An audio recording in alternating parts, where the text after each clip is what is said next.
I got a Taco Bell Welcome back Jones. to I got a Taco Taco Bell Ball Tuesday. Jones. I'm I got a Justin, Taco joined Bell by my good Jones, oh friend and baby. basketball brother, Mm. Justin Saldonia. It is a What up? Monday night edition of Taco Ball Tuesday. We got lots to talk about. We're coming at you for the second day in a row. Oh We yeah, got plans to talk about. that's right. We're here for the NBA playoff play-in preview. I don't know how many P's that is, but it's more than I care to say anymore.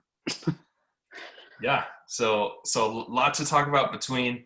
We've got just understanding the play-in structure to the playoffs and some of the teams that really shouldn't be in this place but find themselves in this place. We'll be talking about the wealth of games that we have starting tomorrow and taking us through the end of the week.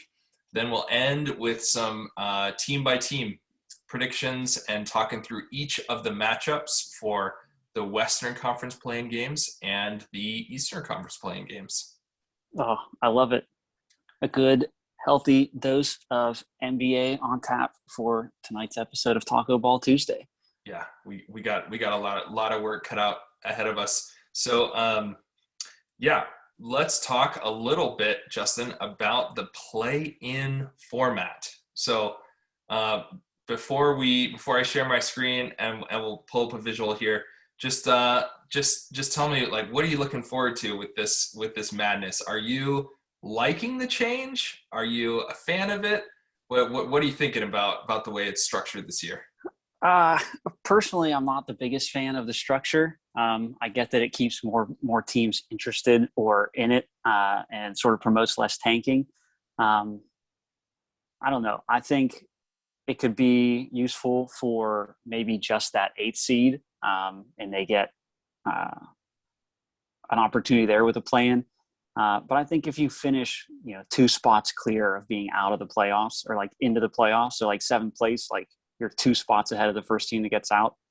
I don't know why you'd have to necessarily go through with that, but I understand it. It's definitely provided a little more entertainment. It's kept me watching more of the games later into the season. I think it's kept teams trying harder later into the season, For and sure. definitely some teams maybe keeping an eye on the seeding a little more than they would have in terms of trying to figure out where they're going to end up in either winning or purposefully losing games Hold so up, that they hold end up, up with a proper matchup. hold up. So you're telling me, Justin, that there are still teams that are tanking right Oh, definitely. 100%. now? Teams are trying to lose so that they get a more favorable matchup. Well, Yeah. I mean, Okay. they were as of yesterday, but now we're set and the chips have fallen. So let's figure out who's playing what, where, when, why. Yeah, man. Yeah, man. I just have to say I like the format a lot. For me, I just love the fact that we have 20 teams that are fighting for a spot in the playoffs. And we have so much intrigue with a number of teams that really shouldn't be in this place for good reasons, and some teams that shouldn't be in this place for bad reasons. But I'm already jumping ahead of myself. Let's pull up the play-in format brought to you by those annoying State Farm commercials. Share my screen. Yeah. So for those of you who don't know, we are doing a play-in bracket. So in years past, 1 through 8 made the playoffs, and that was that. Last year with the bubble, they did things a little differently. And this year, they've tweaked it a bit to keep a few more teams involved. So there's essentially, if you're in seventh or eighth place, all you have to do to stay in the playoffs is win one game out of two. All right. So 7 is going to play 8. The winner of that automatically gets that 7 seed. And if you're in the West, that 7 seed is going to play the Phoenix Suns. And if you're in the East, that 7 seed is going to be playing the Brooklyn Nets. The loser of that 7-8 game gets to play the winner of your 9-10 game. All right. So essentially, there's your double elimination if you're 7th or 8th place. If you are in 9th or 10th place, you have to win 2 straight games. All right. You got to beat the team you're playing in the 9-10 matchup and then the loser of the 7-8 matchup in order to claim that 8th seed. So it's a little easier for the 7th and 8th place teams to get in. They do get rewarded for getting higher spots. but it does give hope to a couple teams looking to try and find their way in to that 8th seed. Yeah.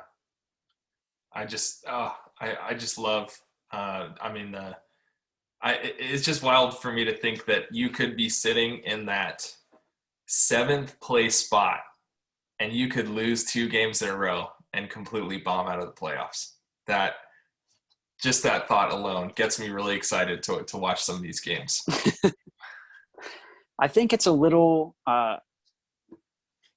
perhaps would be a little more shocking out west, just because you have a team in 7th place that, early on in the season was a top 3 team, but due to injury has fallen. But when fully healthy, you think there's no way they're going to miss the playoffs. Well, here they are trying to get back to fully healthy, and it's possible they might, but let's not get ahead of ourselves.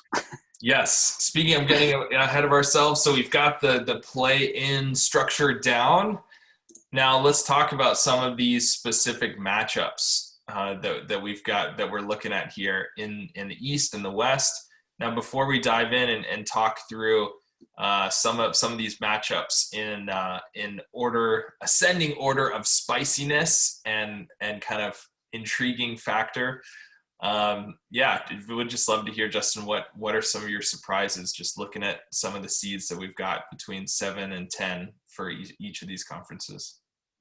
I certainly think big surprises would be the Lakers, but again, due to health reasons, dropping down. I expected them to be a lot higher. I wouldn't have thought they'd have been in this play-in. And then I think when you look at the East, the Celtics coming out of the Eastern Conference Finals last year had a disappointing season and find themselves in a tough spot, especially missing Jaylen Brown now headed forward through the playoffs. So they could be on the outside looking in very soon. Yeah. For me, I'm just astounded that Golden State is even in consideration right now. And I mean, a lot of credit to their players that are contributing right now. But for me, looking at this initial bracket, some of the teams, I think, I'm surprised by some of these teams that I originally pegged to do much worse. I mean, the Wizards to me have just been on an incredible run. So already jumping ahead of myself again here. Talk me through some of these matchups we have in order of maybe we'll start with some of the milds. We're going to go through it. the Taco Bell sauce packet rankings. All right, and so I think our mild sauce matchups are going to be the Spurs Grizzlies. Nothing really stands out there. The Spurs generally have not been super flashy, and I think this year they just find themselves in the unfortunate position of being the best worst team in the West. But I don't think they bring much to the table. And our other mild sauce matchup coming out of the East is going to be the Hornets and the Pacers. There's just not much that stands out to me there in that matchup. I mean, you like to see Ball going at it, and then LaMelo there. And then I guess out west, John Morant is about as spicy as you're going to get in that matchup. So out of 2 teams, you really got 2 guys that you're looking at out of those 2 matchups there. Mm-hmm. I think especially with both of those matchups, and I say this as a full Spurs fan, there's not a lot of firepower to these different squads.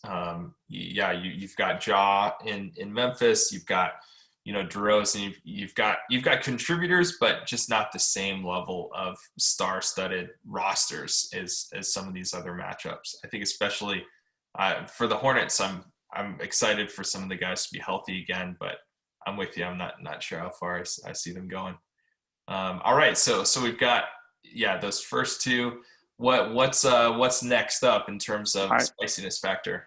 So our Taco Bell sauce, we got the hot sauce matchup. All right, so a little more tang for you.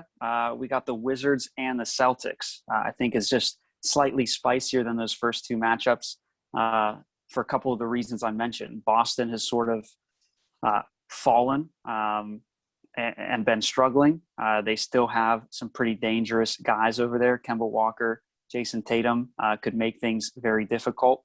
But then Washington just being on that tear. Westbrook just being beast mode, coming around to what I thought Washington was going to be all year. They finally sort of hit their stride. And then Beal, second in the league in scoring, as long as he's feeling healthy, could really explode. So for those reasons, I got to rank the Wizards and the Celtics as a hot sauce matchup, baby. Okay. Makes a lot of sense to me, leaving us with probably what I think is our most hype matchup that we have for the first round of the play-ins, the Lakers and Warriors. What spiciness factor are we looking at here? So I know you're thinking the next one up would be the fire sauce, but I think this matchup deserves the Diablo. All right. I think we're talking Diablo sauce death matchup right here. We got LeBron back, AD back, Schroeder back. We got Steph, leading scorer in the NBA, playing out of his mind, just dropped 40 plus the other night to guarantee that they're the 8th seed. All right. You got a lot going on. I think this is our hottest matchup here in the play-in bracket and the one that I am most looking forward to watching. I'm right there with you. To me, there's so much on the line for our defending champion of the prior season. Can we just pause for a second and make sure we all just understand the fact that our defending NBA national champions are in this position right now. That I can't wait for this matchup. I think Golden State is going to be playing. I think they're going to be playing like lights out. Steph Curry to me is really going to step up. It's going to come down to the supporting cast there. But if you're the Lakers, you're nervous. I mean, you're going to be. You might not be sleeping well for the next couple of nights until the game. I think if you're a fan, you might not be sleeping well, but we'll see. We'll see what happens here. So, Justin, how are you feeling about these matchups? Talk us through? Let's see. How do you think they're gonna turn out? What are your predictions for this play-in tournament? Who's going to end up the 7th and the 8th out west, and who's going to end up 7-8 out east? Yeah, so I'm taking Memphis over San Antonio. I think San Antonio makes an early exit. I think Memphis is going to be playing the Lakers, baby. I'm taking Golden State to be the 7th seed. I am taking gold. I'm saying Golden State finds a way to beat LA. They put it on the line. They are right there to the they lock up that 7 seed, and then I think the Lakers will beat the Grizzlies. So that's what I see coming out of the West. Yeah, that's the way I'm looking at it in the West. I know you probably have a little bit more confidence in your man, the King, but then James. Yeah. Then in the East, I'm gonna take the Hornets over the Pacers. I like the way Charlotte's playing right now. They've got some players that have been on injury coming back. I think Hayward comes back. Bridges is going to get some good minutes. So yeah, I'm taking the Hornets over the Pacers, and then I like the Wizards over Boston. So excellent, nice. So you got Boston and Charlotte for the 8th seed. Who you going with? I'm gonna take. I think I'm gonna take Boston. I think Boston finds a way to get it done. Finds a way to squeak one out. All right. So we've got a few differences. I'll start out east. I think your hometown Charlotte Hornets are going to dispatch of the Indiana Pacers. And I think that Westbrook and Beal find a way to take out Boston and become that 7th seed and have a first round grudge match against the Brooklyn Nets. But we'll save that for later. So I think Charlotte then disposes of that 7th seed Boston Celtics and find themselves as the 8th seed. And I think Boston does end up finding themselves on the outside looking in after what was a disappointing season for them. I think for me out west, I'm going the same. Memphis taking out San Antonio. Like I said, I just don't think San Antonio has much to really battle for. I think the Lakers find a way to take out Golden State. I think they fared pretty well against them this season, and I think they find a way to really limit them to being more one-dimensional and really shut them down. But after what we just saw just yesterday with Golden State versus Memphis battling to get that 7th seed or that 8th seed, I think Golden State easily handles Memphis to claim the last spot. So I don't think anything's going to change out west. I think 7's going to stay 7, 8's going to stay 8. I think things will flip around a little bit out in the east, though. Yeah, you're definitely taking more of the upsets in the sense of seeding out in the east, but sticking to your guns out in the west. Yeah, I think it'll fall pretty true out in the west. All right, so we've got an understanding of the playoff structure, some of the teams. Now let's talk, when the heck are all these different games going to be played? It's Monday night right now, almost 10 p.m. Eastern time, and we have games starting tomorrow and taking us through Friday. Talk me through this, Justin. Less than 24 hours away, baby. NBA playoffs, kickoffs. All right, we got tip-off times at 6:30 and 9 o'clock for your two East matchups, that primetime game being the premier matchup of Washington-Boston, what everybody really wants to see. Out west is going to start on Wednesday on ESPN. You've got tip-off times of 7:30 and 10 with your primetime Lake Show going against Golden State on the West Coast. The East, the battle for the 8th seed will then conclude on Thursday night back on TNT, and the West is going to conclude on Friday night on ESPN. And we will know the full seeds late Friday night for each conference. We're going to do a quick turnaround Saturday morning, pushing out another podcast previewing all 16 teams, all 8 matchups going on in the first round in the East and the West, because those games are going to be starting this Saturday. All right. Traditional 1 through 8 playoffs is going to be starting on Saturday. So starting tomorrow, NBA action every night as far as the eye can see, baby. Every night, man. This is like, I got to tell you, man, I'm an old man now. I feel like I'm in bed super early, but that Wednesday, I mean, even tomorrow's Celtics Wizards, I'm gonna at least watch like first half, and then I think I'm watching the whole thing for Lakers Golden State. There's just, to me, there's so much on the line. I got to do it. Oh, yeah. Quality of work Thursday is going to be very, very low. Really over the next couple months, because there's going to be games every night. So best time of year, NBA playoffs, baby. Yeah, I can't wait. I can't wait for each and every one of these games, just being able to basically go to sleep and then wake up to different games happening each night. And then by Saturday morning, we'll have a whole new schedule to talk through and more matchups to ponder over, more predictions to be made. We could be, just think, Justin, we could be a couple of days from now, we could be talking, and the Lakers, the defending champions, may not even be in the playoffs. I just can't get over that. And I want to make sure you fully appreciate it and respect that reality as much as I do. I've certainly accepted the gravity of the situation laid out before us.